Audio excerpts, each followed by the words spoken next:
Bonjour, c'est Ashtaïch Khadija. Aujourd'hui, je vous raconte l'histoire de Najat. Najat est une femme active et émancipée. Je vous ai raconté l'histoire de son accouchement la semaine dernière. Elle est née dans les années 60 du siècle dernier. Sa mère, Malika, a toujours insisté pour qu'elle fasse des études. Najat aimait aussi bien aller à l'école. Elle était un peu déçue quand une de ses amies quittait l'école très jeune. La dernière de ses amies a abandonné les études à quelques jours du brevet pour se marier. Najat, elle a eu son bac. Elle garde toujours le coupon du journal où a paru son nom. Elle a fait ensuite la fac de droit et est aujourd'hui une avocate très réputée. Najat a rencontré son mari dans le début des années 80, à la même année où elle passait l'examen du barreau. En 1984, ils attendaient leur premier enfant. C'était un enfant tellement désiré qu'ils voulaient tout lui offrir, même avant de savoir qu'il était là. Dès que Najat a su pour sa grossesse, elle est allée prendre rendez-vous avec la meilleure gynéco de la ville.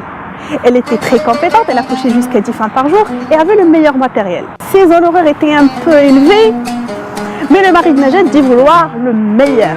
Donc c'est pas grave, il mettra le prix qu'il faut. Au premier rendez-vous, la gynéco a daté le début de la grossesse le 18 mai. Donc Najat devait accoucher le 1er mars de l'année suivante. La grossesse de Najat se passait merveilleusement bien, hormis les premiers mois, vous savez, où elle était malade. Son médecin lui confirmait que son bébé se développait bien. Ah, en fait, le bébé qu'attendait Najat, c'est une fille. Ils ont décidé de l'appeler Huria. Najat est maintenant à son 8e mois de grossesse, plus exactement 34 semaines d'aménorrhée. Tout se passe bien, la chambre de la petite est prête, les commandes pour les gâteaux du sbour sont passées, le mari de Najat a déjà réservé les moutons chez un fermier. Et pourtant, Najat a peur. Il n'a pas à avoir peur. Ils n'ont rien oublié pourtant, tout est prêt. Mais il a peur. Elle ne sait pas pourquoi elle a peur, ni de quoi est-ce qu'elle a peur. Elle va chez sa mère pour lui confier ses peurs. Malika lui dit « Nous,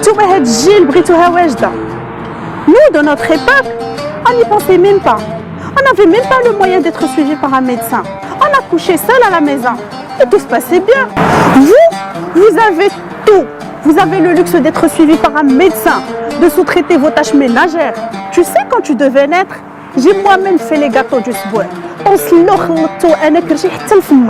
Et regarde-moi, je vais bien, tes frères et sœurs aussi. Ça vous fait rire? Ce discours, c'est du déjà entendu, n'est-ce pas? Je vous propose de vous raconter la suite de l'histoire la semaine prochaine.